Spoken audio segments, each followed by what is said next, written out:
Welcome everybody. Our presentation will be on diversity and public opinion, especially in entertainment. We have 4 different case studies in various entertainment fields.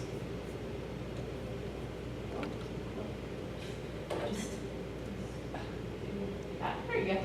So what is a crisis?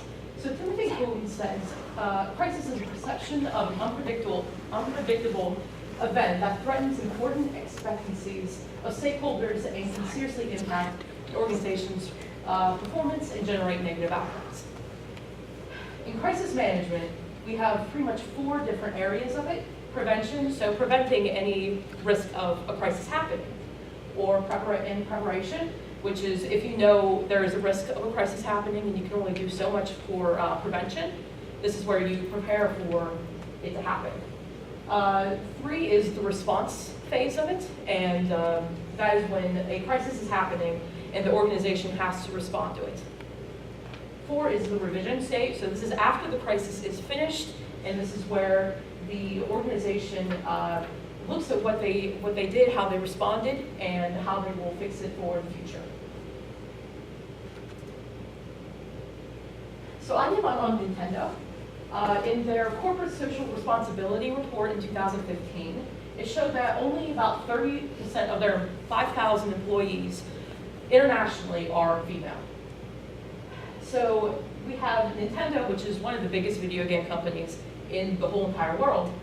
And we also have a second influencer for this crisis. And it's a movement called Gamergate. So Gamergate officially started in the summer of 2014, where a whole bunch of people in the video game online community, they were seeing some kind of influence on video game journalists from video game developers. So they would have biased reviews on certain games and recommend games that they didn't really like. They just were bought out or influenced in some way to give them a favorable review.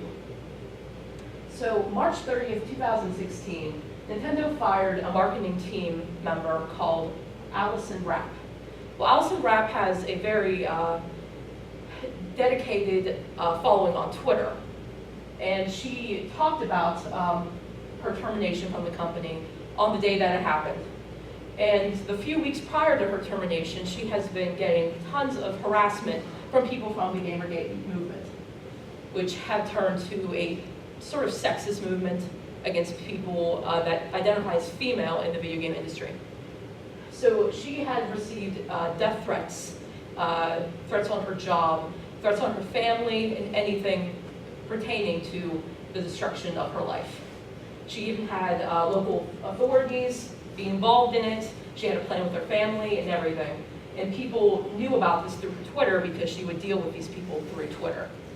Well, when she tweeted out that she was terminated from Nintendo, she didn't give a reason why. She just said that she was not a safe employee at Nintendo anymore. But with her Twitter following, of course there was a public outcry. There was people that were like, why was she terminated? Especially when there's not that many females in the video game industry. So it gained more momentum. The tweet got about 2,000 retweets. It had so many engagements that even mainstream media, video game blogs, sites, IGN it went into this as one of the biggest technology, entertainment, and video game websites. And of course, Nintendo heard about it. They have really good scoping of their environment, so they check social media a lot and see what's going on, whether it's good or bad. So they saw that this was happening, that they were being accused of being sexist for getting rid of this employee. So they made a statement literally the same day to IGN's site, saying that it was not the harassment was not related to her termination. The termination was because she was moonlighting at another company under an alias. And at Nintendo, you can't have another job while you're employed there. And they said that they actively were against harassment of public opinion, of personal opinion, of gender, race, sexual orientation, etc. They also, at the end, wrapped up that their values were diversity and inclusion, and that they were striving to get more diverse people into the company. So Nintendo responding promptly shows that they are professional, that they care about their stakeholders, the public, and of course rap, because they wished her the best in the future. Okay, next we have Netflix. For this, we can see that Netflix has been around for about 10 years now. Within the company, it started out as just a DVD company, and then it went to what we have now, which is streaming over our internet and our computers. Through this, there was a talk back in 2013 that Aziz Ansari had. He's a comedian, and he was basically showing that Netflix, through one of his skits, was that Netflix had no diversity in their company. It was all like primarily white-based shows, and there was no culture within it. And what he was saying is that there should be a change. So after this, back in 2013, Netflix started to become more diverse by starting shows like Orange is the New Black, and then they gave Aziz Ansari his own stand-up comedian show, and it's just a Netflix original. And there's also Narcos. The reason for his accusations against racism were that he was really big on Netflix, like he was a big primary watcher of it, and he was saying that it's a huge deal that there's no diversity on such a huge streaming website, as we can all see. So from that, there was a lot of like tension, and it really became something that Netflix worked on. So their response through that was huge, and they decided to produce all these Netflix original shows, which we see now.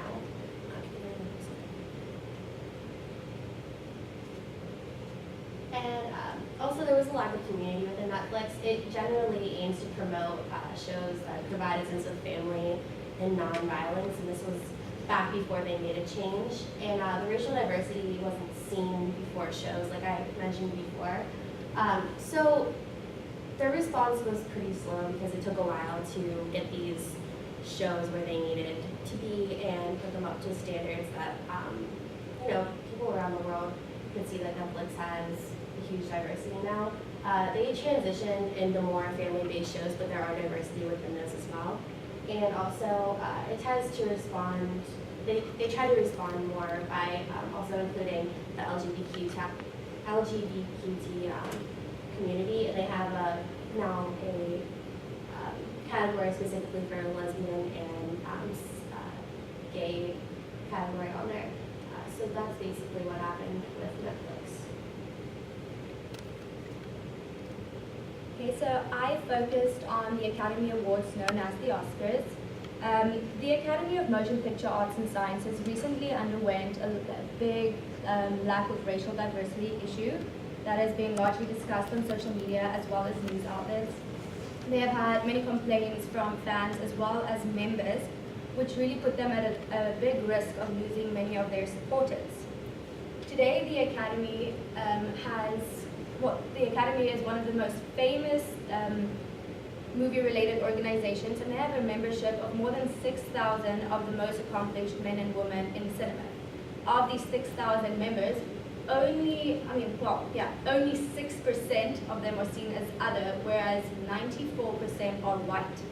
As for the male-female ratio, 77% are male and only 23% are female. The Academy has had no people of color nominated for award in the past 2 years, and since the beginning of the Oscars, which started in 1928, only 18 people of color have ever won an Oscar.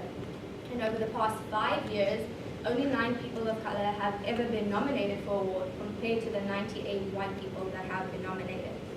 This year, the lack of diversity really had spiked and had a fever pitch when actress Jada Smith, her husband Will Smith, and director Spike Lee decided not to attend the show simply because they do not agree with the Oscars' view on diversity. The real crisis arose when people realized that the lack of diversity has become an historical problem, and people have actually started thinking of protesting about this. Other than getting upset about the number of white people that have been nominated, people of color have been really upset about the vast number of white people that have been portrayed in roles of people of color. But it's not only the people of color that have been upset, Actress Charlotte Rampling said that if they promote diversity in the Oscars, that would actually be racist against white people. She feels that if people of color were good enough, they would be put in these roles and they would be nominated for awards. Of course, this puts the Oscars in a very uncomfortable position because they now have to target and cater for two different points of views on diversity. The Academy President, Cheryl Boone Isaac, released a statement addressing the controversy and detailing an effort to fixing this issue. She openly acknowledged the wonderful work of this year's nominees and said that even though they are celebrating these accomplishments, she is both frustrated and heartbroken about the lack of inclusion. She also said the Academy had been implementing diversity for the past 4 years, but that the change has not been as quick as they had wanted it to be. She ensured that they will review their recruitment and that they will not stop recruiting people of color until the Oscars is well diverse. Overall, I feel like they handled the situation as well as they possibly could have until this point. Of course, it's going to take time to resolve this issue as it's an ongoing thing. But I feel like they did a good job by responding quickly and openly, which really shows that they care about their members as well as their fans. Okay, so next I did the Walt Disney Company, and Walt Disney Company has of course been around since the 1920s, so a very long time. However, as some of you probably heard in the past, especially with like Disney princesses, there's always the thing of why is there not more black princesses, why is there not more other diverse princesses, and there are more white characters. And then Walt Disney himself has also been accused of being a racist or sexist as well. So one example is the movie Song of the South, which I'm sure a lot of us haven't heard of. I know I didn't hear of it before. That's because it was actually pulled from being sold in stores because of the stereotypical and controversial ways that the characters were made out in the movie.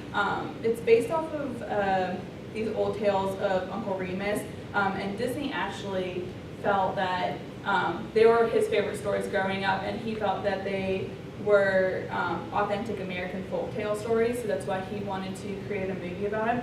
However, he wanted to make this movie during the time after the World War II, right when all the civil rights movements and everything was going on, so it wasn't that best time for him to put it out. He also didn't have the correct knowledge on what the South was really like back in that time, so he wasn't able to portray it in the right way when making the film. And then going on into the Disney princesses, so of course we all know about Cinderella, Snow White, Rapunzel, all the main Disney princesses, and of course we know about the diverse ones, Jasmine, Esmeralda, Pocahontas, and Mulan.